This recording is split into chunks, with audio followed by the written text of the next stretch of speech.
Hello, and welcome to the third episode of the Decom World 2020 webinar series. This episode is brought to you in collaboration with Lloyd's Register, one of the world's leading providers of professional services for engineering and technology. My name is Owen Roll, and I'll be acting as the chairperson for this webinar. And as many of you probably know already, I'm responsible for producing the 12th Annual Decommissioning and Abandonment Summit in Houston, 31st of March and April 1st. This is the first of two webinars in this series that we've been producing in collaboration with Lloyd's Register.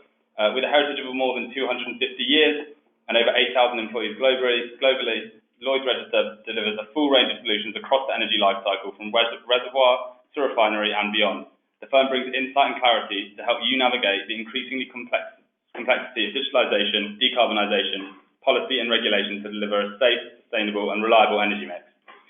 Just under 500 of you signed up today, so thanks to everybody for the great response, and thank you in advance to our panelists for their time. Just a brief bit of housekeeping before we begin. The webinar will last around 50 minutes, and it's being recorded. Everybody will get kind of full access to the audio recordings and presentations within a week or so. You have the facility to answer questions, and this is very much an interactive session. There's a chat function at the bottom of all of your taskbars, which you should be able to see there. So as we go through, do get some questions coming in, and we'll get to them as we can. Today's session tackles the topic of decommissioning cost reduction head on. We're looking at topics around cost reduction targets, around the notion of a step change in cost reduction, and also we're going to touch on environmental impact of decommissioning, particularly in deep water. Joining me today to address these issues are Joe Leask, Decommissioning Manager at OG UK, Amber Sparks and Emily Hazelwood, co-founders of Blue Latitudes, John Cox, Decommissioning Manager at Worley, and Steve Gilbert, SVP of Operations for Lloyd's Register. Once again, would really like to stress this is an interactive session, so if at any point you want to ask the panelists a question, simply enter it into the text box and we'll try and get through them. Really, I think that is enough from me, and I'd love just to hand over immediately, really, to our first panelist. So Joe, over to you.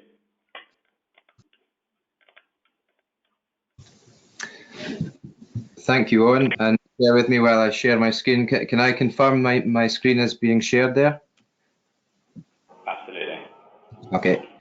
Well, thank you very much, Owen, for the introduction, and thank you Decom World and Lloyd's Register for setting up this really good platform for sharing these sorts of conversations. It's really appreciated and well done for that. As introduced, my name is Joe Leask. I'm the Decommissioning Manager at Oil and Gas UK. Oil and Gas UK are a trade association that deal with the full life cycle of oil and gas operations through to decommissioning in the UK. Today I'll be focusing on our Decommissioning Insight Report, which was released in November, touching upon cost performance and laterally on the importance of good benchmarking. So first and foremost, what is the Decommissioning Insight Report? The Insight Report gathers data from all UK operators. So they give us their decommissioning plans in terms of what they want to spend and the activities. And we aggregate and anonymize this information and basically produce this report. The report gives a 10-year snapshot of the expenditure and activity on decommissioning over the next decade. This is the 10th year we've produced this report at OG UK. And what's really important about that is that we've managed to track the evolution of the UK decommissioning industry over time. And it's been a really good exercise to go back through some of the old reports this year and summarize them in this new report. And the report is freely downloadable for the public, and I've given you a link there at the bottom of the slide. These slides can be shared after the session. So the UK decommissioning industry, like the report, is coming of age. We've been decommissioning in the UK for a long time. We conducted our first decommissioning project over 30 years ago, and we've conducted many notable and complex projects. The first one that I was involved with was Northwest Hutton, which is shown on the top left-hand side of the screen. That's the topsides decommissioning exercise that they had at Northwest Hutton, where it took the Hermod about 100 days to remove.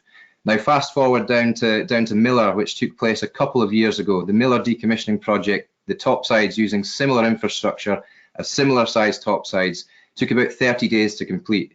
So looking back over the industry over time, we can see some real incremental successes as we've moved through the industry. It's important to recognise that we've conducted a significant portfolio of work. We've decommissioned 16% of our wells, 7% of our pipelines, and 9% of our installations in the UK. But while we've done a significant amount of work, there's still a significant amount to be done. So it's important that we continue in the vein that we've started upon and continue to improve.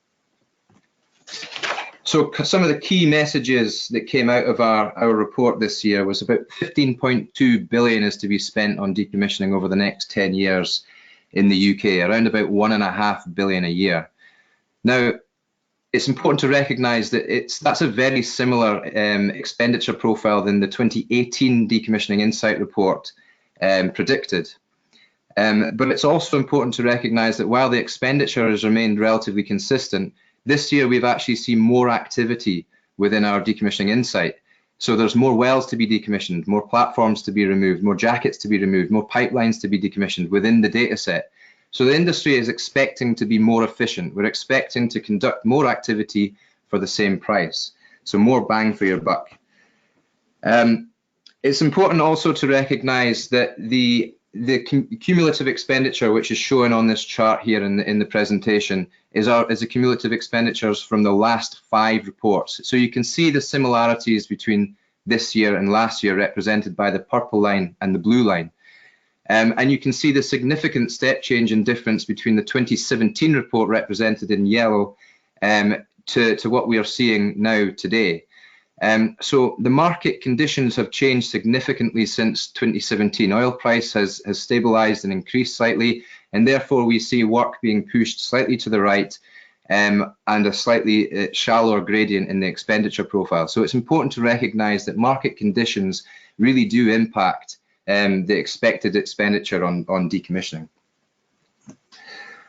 So looking across the elements of the work breakdown structure, Oil and Gas UK provide guidance for the industry. One of our guidelines is on cost estimation. So every single operator in the UK, when they submit their yearly submissions on expected decommissioning costs to the regulator, they follow our guidance and segment their decommissioning expenditure across these 11 elements of the work breakdown structure. So it's really important that we continue to do this because it really shows us where money is being spent on decommissioning. So you can see along there at the bottom where the money is being spent. It's also important to recognise that this is very similar to last year's proportion of expenditures. However, there are some subtle differences. For example, well decommissioning last year was expected to be about 49% of the overall expenditure. This year you can see it's 45%. That's sort of come about from some success stories that we've seen in the industry in the UK over the past year or so in well decommissioning scopes, with one operator actually suggesting that in a campaign of well decommissioning, they managed to reduce, or from first well to last well, reduce their time spent on per well by half. So that learning, that experience is feeding into the new estimates, and actually it's causing a reduction, causing an impact on what is expected to be spent in that area, and that's really good news. On the other side of that, we've actually seen an increase in some areas. So in removals, for example, which is elements 6 and 7, we can see that a portion is 18% of the overall expenditure. Last year it was 13%. And as we look across all of these elements, we can really begin to pick out what the key cost drivers in decommissioning are. And I've highlighted them on this slide, and that's aligned with what the OGA are expecting to see, the OGA being the UK's regulator for cost in decommissioning. So we're aligned with their priority areas as industry, and we're working collaboratively to try and reduce costs in these areas. But it's also important to recognise that 1% of 15.2 billion is a lot of money in itself. So we do need to focus on all areas, but it's important to start with the key cost drivers, and we're on board with that. Owen mentioned in his introduction that the OGA have introduced a 35% cost reduction on an initial 2017 baseline estimate of around 60 billion. We're aiming to get down in the UK to 39 billion overall decommissioning expenditure. And we've made good inroads to achieving that. We're about 17% cost reduction on expected decommissioning expenditures on a like-for-like basis since our 2017 estimate. So the industry is working well, and the OGA and the regulators are working well to achieve this cost reduction, which is really good news. But as we look forward, we also need to understand what success really means. And the Insight report has done a really good job at predicting or estimating future costs. But in order to get true benchmarks, we actually have to look on some actual expenditures. And the OGA and ourselves, OG UK, have been collating data from the operators on actual decommissioning expenditure in order to benchmark effectively. The OGA work very well with the operators on a one-on-one basis to demonstrate what success is, but the industry is crying out for more open and transparent benchmarks so that everyone can see what good looks like in decommissioning. And OG UK are really keen to get involved in the benchmarking process, and future publications of our Decommission Insight will have some benchmarks on some actual data sets that we've got.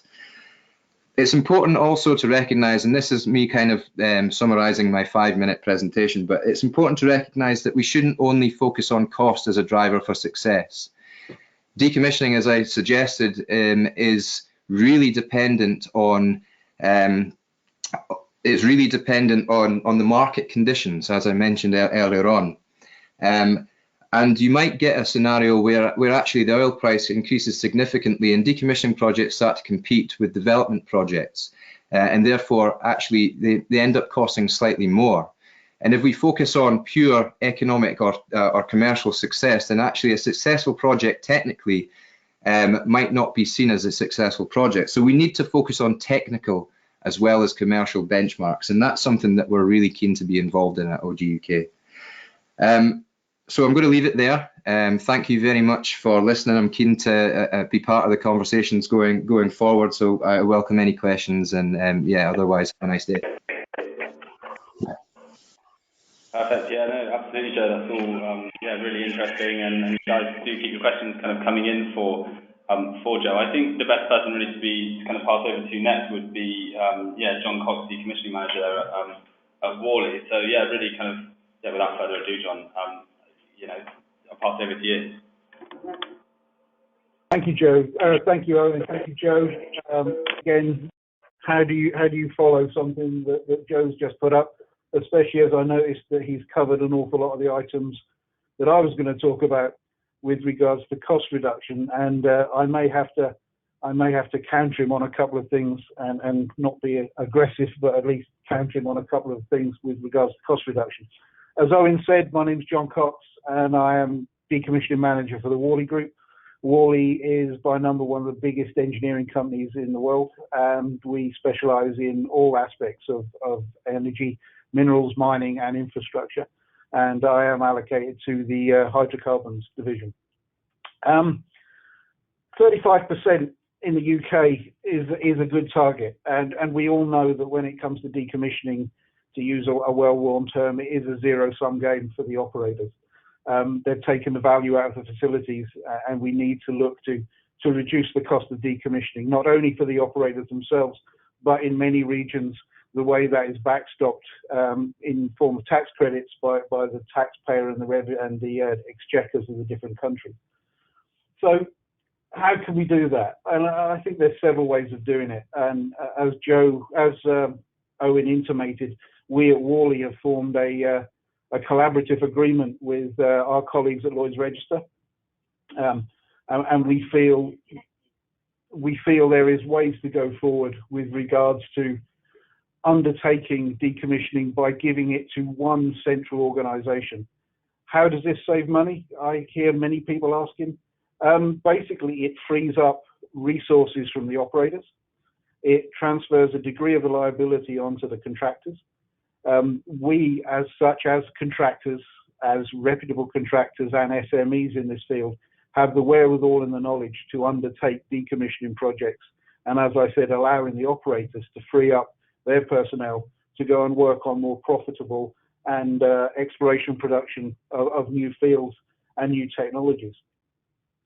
But that's just part of it. I think, and Joe did touch on this just now, I think collaboration and campaigning, not just within the supply chain, which we are starting to see an awful lot of now, but also within the operators.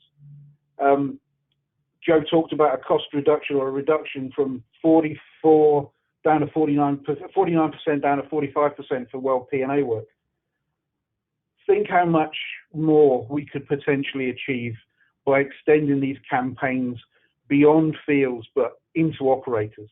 So 2, 3 or 4 operators that are working in the same region collaborate and look to reduce costs in that respect. One standardized set of procedures, one standardized set of mobilization costs, with that overall added reduction in costs that you will get from bulking things into one organization to do a set of campaigning. This is a controversial one, but we need to learn from other parts of the world in the UK basin. We are tied to OSPAR, and we need to look at other parts of the world. We need to consider the benefits of leaving certain infrastructure in place. It may be unpalatable, but I'm not suggesting that we dump willy-nilly oil and gas facilities in the ocean and leave them. Not every platform can be reefed, but we need to look at what's happening in the Gulf of Mexico. Gulf of Mexico has dominated reefing sites. These are controlled by the federal and state governments. We need to look at doing that. We need to look at the advantages of that and whether it can be done or it cannot be done. We need to look at various other things such as technology. Joe mentioned that the removal rates went from 13% of overall decommissioning costs in the UK to 18% over the past year. And if we're going to use the same old methods, we're going to get the same results. As Joe also mentioned, the price of hydrocarbons is starting to increase, which means projects are being sanctioned, which means the limited base of resources required to remove these facilities is going to be shrunk even further, which means the cost of these facilities, these assets, are going to start increasing. So what do? We need to look at additional or new technologies to achieve a cost reduction. Do we need heavy lift facilities? Well, yes, on certain things we do. But can we look at other methods for removal? And with our colleagues at Lloyd's and our colleagues in the industry, we at Worley are looking at ways to do that without using HLV spreads or significant sized HLV spreads. I think we've also been victims of our own success. With crime coming into the play, what we have found is that there is more emphasis or total emphasis installing integrated decks, which is an issue. Because the bigger the decks, the bigger the removal techniques, the limit in the yards that can take the recycling. For example, fantastic achievement removing the Brents in one operation. However, that limits the size of the yards that can take that size of 24,000 and upwards ton facilities.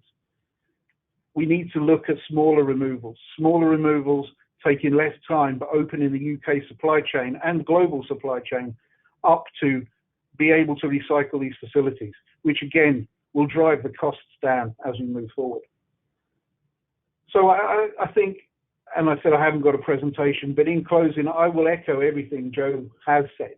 We are heading in the right direction, but we need to look at some radical ways of increasing that. Technology obviously is going to be the key to do this. There is only so much you can do by squeezing rates and squeezing day rates of spreads. Looking at campaigning, looking at challenging environmental norms, understanding we can do things safely. Allow the science to speak. Don't just assume. Allow the science and all the good work that people are doing to talk to the public, engage the public, make them understand how much decommissioning has cost. And I think that will then start to drive down further the cost of decommissioning. We need to learn from other basins. The UK basin is a pretty immature basin when it comes to decommissioning. Currently based in the United States, decommissioning is business as usual. Over the past period, we have decommissioned in total in and around 2,000 fixed facilities. Some have been reused, which is something, again, we need to look at. Can we reuse facilities, repurpose them, not only for hydrocarbons development, but also for energy transfer? As we're transitioning to a low carbon environment, can we use some of these facilities that exist to help with that energy transition instead of just burning resources and costs in reprocessing and removal and the impacts that that has. So I don't think anybody's got the answers, but I think between the main players in the industry, we need to move this forward, and we need to look to what we can do to understand what we need to be able to do in a cost reduction field. So with that, I will hand it over to Owen, and happy to take any questions. Absolutely. Yeah, no, that's all really interesting stuff there as well, John. I mean, just before we move on, really, there's one thing kind of that did crop right to mind there. I mean, you offer kind of that one-stop shop approach that you were kind of discussing, and I know in compiling the insight report, Joe, you obviously take in quite a lot of information from operators in the UK, but also wider in the North Sea. Do you think there is that real desire from operators to go to one-stop shops? Is that kind of more turnkey approach something that you feel amongst operators at the moment? So I think it's well, I agree with lots of what John said. I always like to have a deeper conversation on a few of the things that you said, but the majority of it I do agree with. But in terms of your question, Owen, I do think that some operators are really striving for a one-stop shop type scenario. I think it's an expression that we say in the UK. It's horses for courses. Some operators want to develop their own decommissioning capability. They have global portfolios and therefore will develop their own capability. Some other operators who don't see it as part of their core business will want a turnkey solution, will want to outsource that decommissioning capability to someone else. And it's important that we have options. To be honest, we need the one-stop shops, but we also need the consultancy in the way that it's progressing at the moment. We need competition in the market, and that drives down costs ultimately. But yes, I agree with the one-stop shop. It houses all the capability in one place. They get continuity of scope. I mean, it's obvious really that needs to take place, and these sorts of consortiums of companies are starting to bubble to the surface. So we're helping that conversation. Sure. Owen, if I could just come in there, and Joe and everybody, I didn't go into that as much detail as I could have done. I didn't want it to sound like a BD pitch. However, there are organisations such as ours that has the capability to do everything from the front end all the way through duty holder and then final removal. So yeah, it's the thing that I think, as Joe said, it's horses for courses. You've got a lot of operators that wouldn't want to play in that space, but I think the capability's there. Obviously, due diligence needs to be done by the operators to make sure that the proposal going forward is something that is legal, ethical, and environmentally sound. We, as the supply chain, can take a lot of the obligations and risks away, but one thing we can never take reputation risk away from the operators. But we're here, and we think, you know, this is a way to go. Let's reduce the operator's burden and try and put it more onto the supply chain. That, let's be fair, over the downturn has taken more of a load as the operators have shrink down their operations. Yeah, and I mean, I'll just come back very quickly as well and say that I think the opportunities will be more. There will be more opportunities for companies like yourselves with the change in face, especially that we've seen in the UK industry with lots of new entrants into the field. We'll probably see a solution, a one-stop shop for decommissioning that's more attractive than some of the super majors. Sure, no, that's helpful. I mean, a bit of a sidetrack, but it's an interesting discussion. I mean, the other kind of point you touched on as well, amongst other things there, John, really was about kind of challenging some of those environmental norms, and I think that really leads quite nicely into the work that Emily and Amber have been doing with, obviously, with Blue Latitudes. But I think they're probably the best people to kind of get into that topic a little bit more. So actually, I'll pass over to Emily and Amber now. Over to you guys. Great, thank you. Thank you very much. It's been really interesting listening to all the different conversations going on this morning, and we're excited to be here to share with you from our perspective, at least from the environmental perspective, of opportunities to save costs. I'm Emily Hazelwood. I'm Amber Sparks.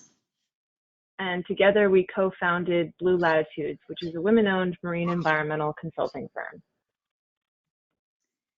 Blue Latitudes works primarily at the intersection of industry and the environment. We do ecological value assessments of offshore oil and gas platforms all the way down to the super deep sea, where we use remotely operated vehicles to observe the marine life and the ecological value of these deep water structures. Because while when you see a platform structure in shallow water, you may be impressed by the marine life and the ecosystems that are thriving there, there are these deep water ecosystems that are just as valuable and also incredibly sensitive to disruptions that happen on the seafloor. In the United States, however, there are currently no regulatory approved standards for any decommissioning alternatives in water depths greater than 600 feet. So any alternatives such as reefing or decommissioning in place, it's currently unclear what the transference of liability would be. And although there have been cases where things have been decommissioned in place, moving forward, there is going to need to be a more regulatory approved standard. Our federal government, the Bureau of Safety and Environmental Enforcement, or BSEE, recognized the need for this, and in late 2018 sent out a request for information to the industry to ask for comments and get information about these decommissioning alternatives and what kind of impacts they might have in the ocean environment. Although this request was sent out now in December 2018, we currently have still not heard a formal decision from BSEE, although they have received comments back from the industry. And so this is something to keep in mind, that it is on the forefront of BSEE's mind. It's something that they're working towards in terms of setting a standard. And the main reason why they're doing this is because there's significant marine life that's associated with these structures. And this is we had a video here, but we'll keep on moving by. The basis of these structures actually form hard material, hard structure that attracts marine life in the deep water of the ocean. That's, at least in the Gulf of Mexico, the majority of our seafloor is sediment. And with that in mind, these marine organisms are attracted to the hard structure of subsea equipment. They attach and form these incredibly valuable ecosystems, some containing Lophelia pertusa, which is a federally recognized species, and BSEE recognizes their duty to protect and conserve those areas with Lophelia present on them. So what we've been able to do is look at these communities, these environments in the deep sea, begin to establish what value they have, and use that information to inform our decommissioning decisions and present opportunities to potentially decommission in place, which would then lead to significant decommissioning costs. And I'll let Emily kind of talk to you a little bit about those tools and data that are available to us today that can be used for some of our expected results. Thanks, Amber. So in the past few years, Amber and I have specialized in being able to receive permits for some deep sea subsea equipment to be able to help it remain in place. And we've also worked with other types of structures, including spars and pipelines and platforms. And we've done this by recognizing two unique factors that need to be considered when you're evaluating your options for decommissioning. One being, what's the environment like where you're trying to decommission? And two, what existing tools and data do you already have?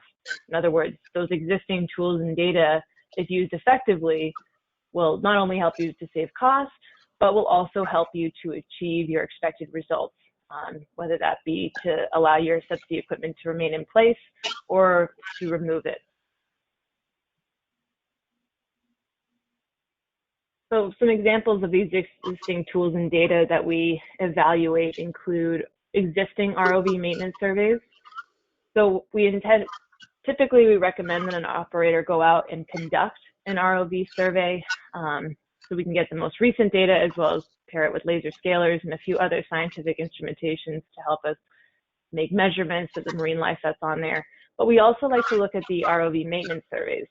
Some of these surveys can be stretching back through time for 5, 10 years at a time, and that helps us to better understand that through the lifetime of this piece of equipment, what type of marine life has colonized the structure, if any, and is it a hotspot for marine life? Can we tell that it's moving past those initial stages of marine growth and becoming a sort of biological hotspot? So that marine life maintenance, or those maintenance surveys, are quite valuable, and typically there's something that you already have sitting on the shelf. It wouldn't require a whole mobilization effort. We also like to look at known fishing activity in the area. Now, this is important in the Gulf of Mexico. I know it's an issue in the UK as well, and something that Bessie considers very seriously is other users of the ocean floor, other stakeholders that might want to utilize the ocean floor. And in other words, if you want to leave something in place, is this going to impact other users, and in particular, commercial fishermen? Blue Latitudes established a exclusive partnership with Google and Global Fishing Watch, which enables us to track commercial fishing activity through time. So we can observe whether or not there is commercial fishing activity around your subsea structures or not, or has it started to increase or has it decreased? So we can start to make an assessment of, will this have an impact if it's allowed to remain in place? Other examples include we can make comparisons to existing case studies, and also we can start to look at data that might have previously been collected by other owners of the subsea structures. Now, this is important because the deep sea, unfortunately, is not very well studied. It's still kind of the wild, wild west of the environment. We know more about the surface of the moon than we do about the deep ocean. So it's important for us to be able to make comparisons of previous studies that we've looked at in the past, but also if the operator has previous studies that's been done on these pieces of equipment, make comparisons so that we can better evaluate what that ecological value is to be able to decom those pieces in place.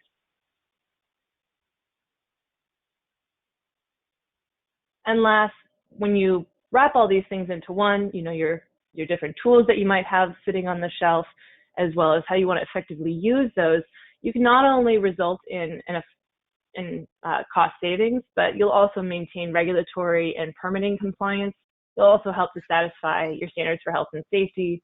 And there's also an enormous potential for environmental enhancement.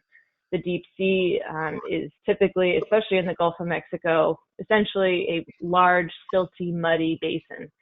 So there are a few scatterings of hard substrate rocky outcroppings that become hotspots for marine life, like that bone white coral that Amber was mentioning. It's actually the only coral species that, it's one of many coral species actually, but it doesn't require any photosynthesis. So it doesn't need any light. It's actually a filter feeder. So that's what allows it to grow at those significant depths of 1,000, 2,000 feet. And last, you'll also have the opportunity to satisfy stakeholder concerns. So those being commercial fishermen, recreational fishermen, or, you know, potentially new operators that might want to move into the area. So you'll need to make an assessment of what existing subsea infrastructure might be nearby or new opportunities for redevelopment. And with that, that wraps up our section, and we're happy to take any questions, and thank you so much. Perfect. Yeah, no, thank you, Emily and Amber. Yeah, there's kind of questions, you know, around that. What I'm going to do is, we've actually got a poll question around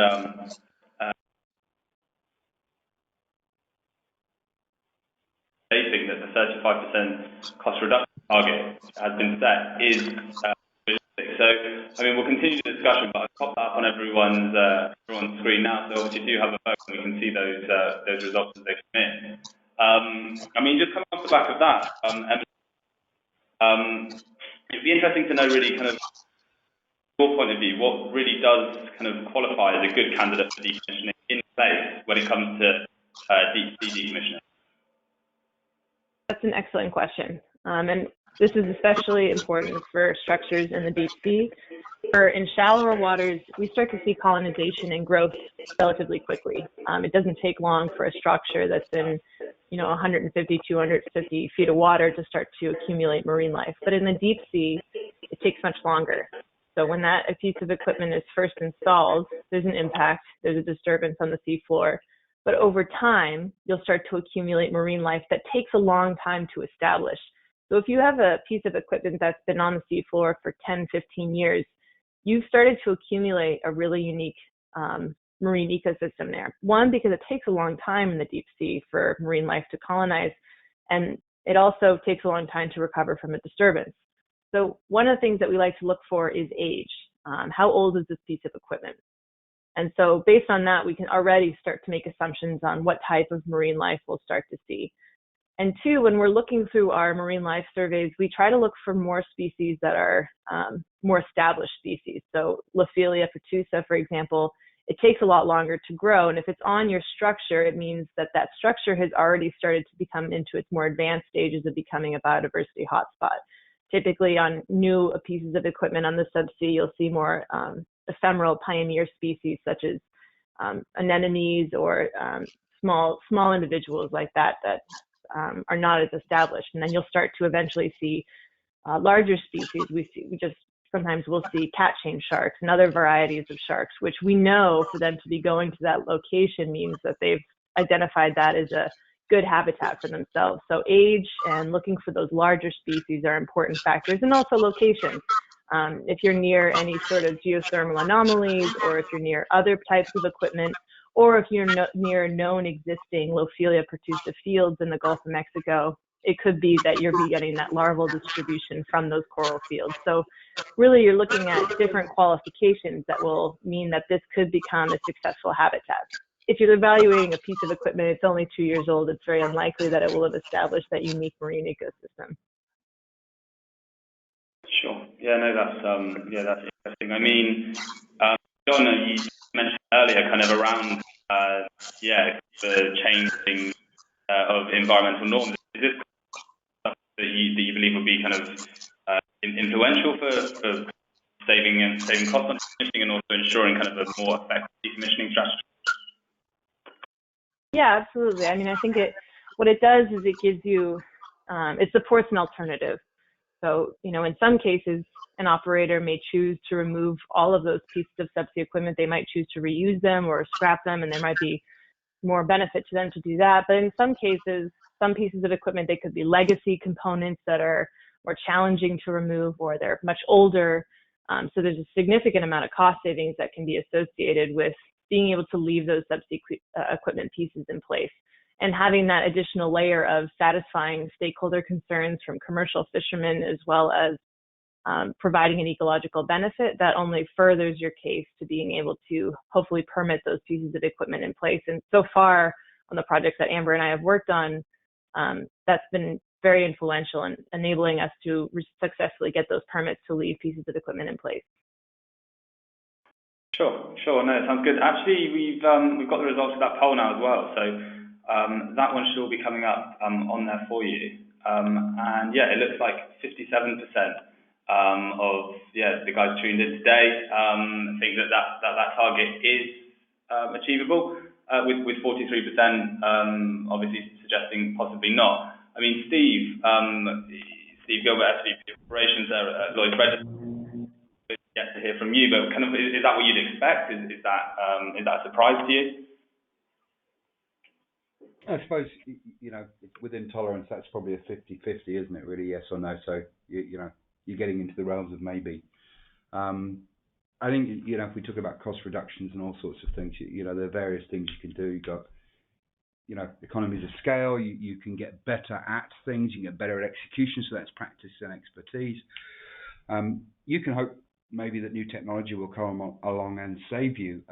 But I think the reality is that a fairly simple equation exists, which is that if you want to spend less, you're probably significantly less, that is, you're probably going to have to end up doing less.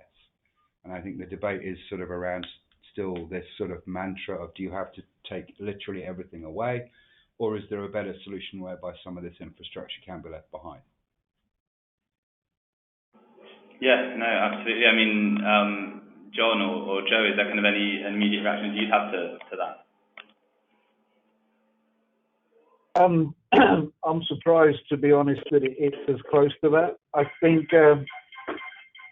35% was a good target to aim for, is a good target to aim for, and we are using it to see significant reductions. But I think exactly what Steve said, to achieve less spending, you're going to end up doing less work. And I think it's like baking a cake. All the items need to be made into the recipe and combined, and you will get a cost saving. How was 35% derived? Not quite sure. Was it just a number somebody dreamt up and said, go for it, guys, see how you can reduce it to that? But I think it's a good target. Targets are always good. It gives people something to aim at. But I think of all the elements we've talked about, what Joe was talking about, what the ladies at Blue Latitude talked about, they all go towards coming together and getting an overall cost reduction. And I think we need to look at it not just as a UK cost reduction, but as an industry in general. We need to spread this across the globe, especially in the APAC region. We need to take these cost reduction learnings and we need to apply them globally, not just in the UK basin. Yeah, absolutely. I can add to that a little bit. I think that John, you're right. Setting the target is the most important thing. It's something to aim at. It's something to work towards. And given that the market has been relatively stable since we set that target, actually, in the current confines of the rules and regulations and legislation that we have, 17% in 2 years.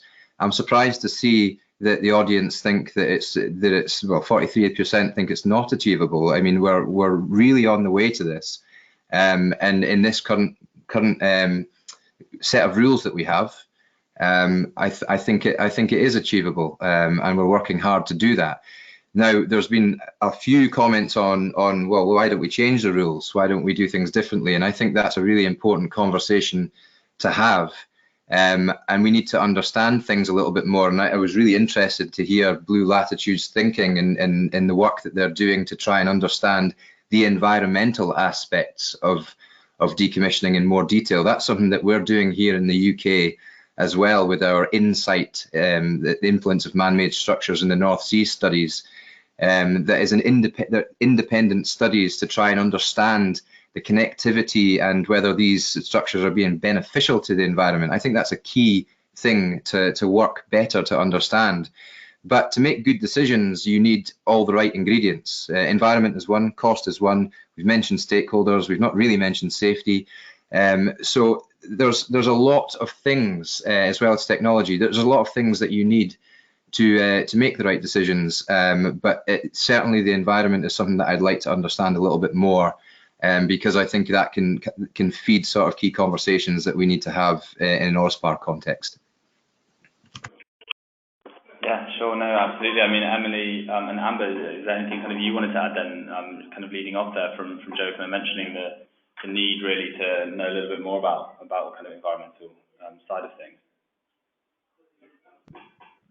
Yeah, I think that there is a lot of room for research and understanding of how determining the ecosystem value, the value of these structures in the environment as habitats, what that means from a decommissioning cost savings point of view. I think that there are multiple factors. I mean, there was some mention, there's safety, there's regulation, regulatory constraints, things that tie in that need to be considered when making that final decision.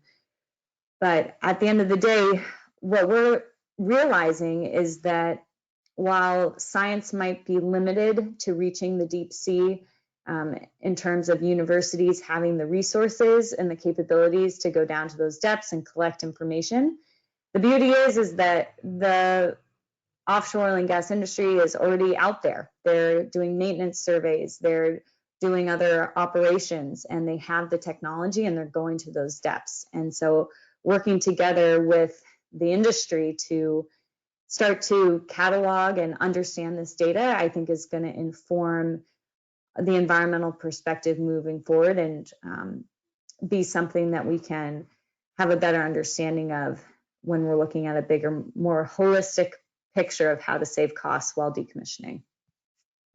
Yeah, sure. I mean, that actually kind of leads quite nicely into actually a question that we've had sent in. Obviously, we've been discussing cost reduction and things like that quite a lot. I mean, maybe pointed more towards John and Steve. The question is really, is there kind of equally a moral commitment? And I guess that ties in with the need to kind of understand the environment better, to really ensure that the right thing is being done in decommissioning. It's not just falling into kind of an outside out of mind mindset.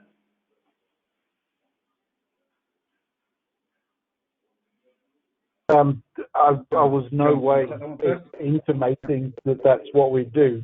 You cannot use the oceans as a dumping ground, but you have to take the science into consideration, and you have to take health, safety, and the human factor into consideration. You know, no way are we suggesting that we use the oceans as a dumping ground, but that just isn't what we want to do. So no, we need to take everything into consideration. I think Steve's probably got more to add on that.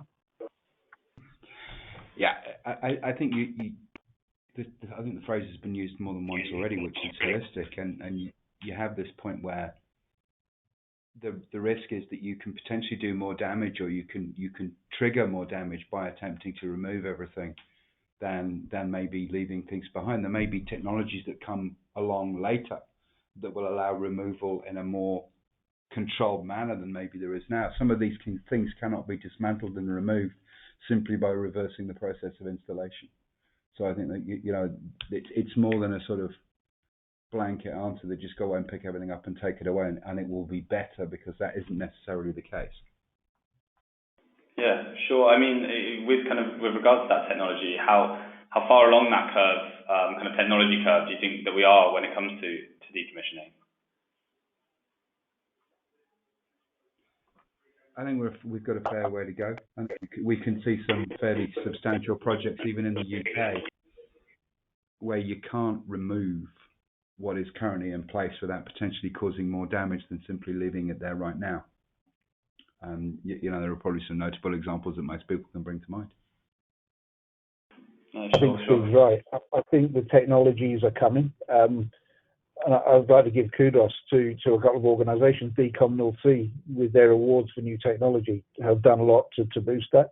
And the OGTC in Aberdeen with the NDC in Newborough, they're starting to push the boundaries, and with giving governmental grants to new technology, I think is the way to go. We are seeing new technology, but the new technology, it's the old adage, as it was with greenfield installations. Nobody wants to use serial number one. So we're going to have to do a lot of testing to get this new technology to be accepted by the operators. And it's going to take a mindset change with the operators that, you know, new technology is going to be required on older assets.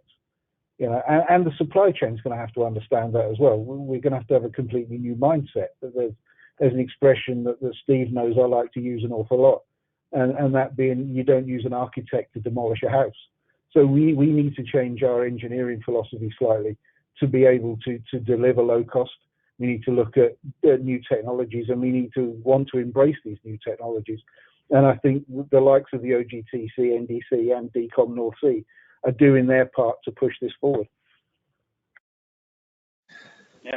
I'll add to that technology conversation. I think that what we've seen in technology improvements has been quite incremental. Sharper tools, bigger cranes, bigger boats. These are providing incremental gains to the solution, and that's why you're seeing a long, slow glide path, as it's been coined, to that cost reduction. I think that there are novel technologies on the horizon that could impact a step change, but to produce anything of the sorts, you need a demand. If there was no demand, there would be no technology. I mean, that's what the OGTC, they use our figures to determine the business case for which is why they've got a Wells Solution Centre which focuses on 4 or 5 decommissioning projects, because that is the majority of the cost. If they didn't know that, they wouldn't be investing in that. So it's important to recognise that you do need demand in order to inspire these technologies. And actually, quite a lot of the gains that we're seeing is through using the same equipment, the same technology, but different methodology. I mean, that example that I gave with Northwest Hutton and Miller, the differences between, that was using the same pieces of infrastructure, more or less, but you've got a third of the time spent on the second one, just purely from learning from the first. So practice makes perfect is helping in this as well. So it's not all about technology, it's about using different methodologies to achieve the same goal. Sure, yeah, no, helpful to add that in there as well, Joe. We had a question come in earlier. I think it was off the back really of what kind of John was saying around what we're doing kind of in the North Sea, but obviously there's this 35% reduction target that we have set by the OGA, but really outside of that, there's kind of a lack of coherence kind of amongst the industry at wide. Are there plans, do you know, to provide guidance for other areas? Is there any kind of more tied up strategy in the offing, or is that going to be up to operators and us, the supply chain, to kind of set themselves as we kind of move forward and continue to try and, you know, save costs and look for kind of alternatives and more effective ways to decommission? Those methodologies are brewing, if you want. Yeah, they're on their way. There are other things that we need. I think to achieve this, even though it's not just technologies and strategies, I think we need openness and sharing from the operators and the regulators. Share information more with the supply chain, and don't guard it as secretly as you do. I mean, I understand when it comes to new developments, cost of drilling needs to be, one operator will keep it from another operator. But when it comes to abandonment, why don't we show how much these costs are and make them public, or make them at least industry available, so we can see what the numbers are? We can actually get the realistic costs for doing benchmarking these jobs, so we know what we're aiming at. And, you know, technology is something, but openness and sharing is another way to help us achieve this cost reduction. Yeah, sure. No, we are kind of running low on time, but we'll try and squeeze in another question. I mean, we have talked a lot about cost reduction and kind of successful cost reduction as well so far. Do any of the panelists feel that there's kind of any major scenarios where we're going to actually see a huge increase in costs, or is that kind of also a risk that industry should be, you know, remaining mindful to? Yeah, I'll speak for that one. I sit on the Decommissioning Task Force, which is part of NER UK, run by the OGA, and I guess one of the biggest risks on the risk register is the market changing, and I touched upon that in my presentation. If the oil price shoots up and we've got a scenario where, well, actually that's really good news, because we defer quite a lot of decommissioning, assets remain economically viable. But where decommissioning projects are competing with other development projects in a strained market, then actually you could see decommissioning expenditure go up. And that's why I think it's important to focus on technical success as well as commercial success. There's another thing out with the oil and gas industry that, I mean, everyone's aware of, is offshore wind industry is taking off, especially in the UK. Actually, the decommissioning industry could be starting to compete with a huge installation and development industry in the offshore wind market, and that could affect and impact costs. So it might be out with our control as well. So those are two important things to watch, I think. Sure. Yeah. No. I mean, I think we can see that happening already, Joe. With your last point, with regards to the energy transition, we are starting to fight for resources as the wind industry goes further and deeper. The requirement for heavier and bigger installation vessels from the first generation is starting to catch up, and we're all seeing notably 3 large spreads being dedicated to the renewables industry, which, you're right, will have an impact on the cost going forward, and not a good one, I think. Yeah, no, absolutely. Again, thanks for that as well, John. I mean, it's interesting there that you mentioned the energy transition as well. What I would say is the second episode in this series that we're producing with Lloyd's Register will actually touch amongst those issues on the energy transition and facilities removal. So everybody, do make sure we kind of get involved in that one as well. As for today, unfortunately, that's all we've got time for, and we're going to have to wrap it up. A lot of questions have come in, and obviously apologies for anybody that we haven't been able to get through to. All those questions are going to be sent directly to our panelists as well, so there'll be definitely the opportunity for John and Steve to kind of come and follow up with you on some of those questions. As mentioned before, if you wanted to hear more about these topics, these are the kind of things we're going to be discussing at next year's Decommissioning and Abandonment Summit. Lloyd's Register are one of our gold sponsors for the event, alongside Worley. And if you have any questions, yes, do get in touch and we'll make sure they get to the right people.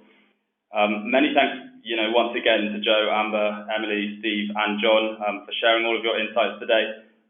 The full access audio recordings with those slides for the presentations and the polling will all be shared. Watch out for those within the week, and do share them with your colleagues, your clients, and the community as well. The more people we kind of get to know about these things, and the more we spread this knowledge, the better. So, once again, thanks to everyone for tuning in. Thanks for everyone, for providing your insights and some of your thoughts. But yeah, until next month, we'll say goodbye. Thank you.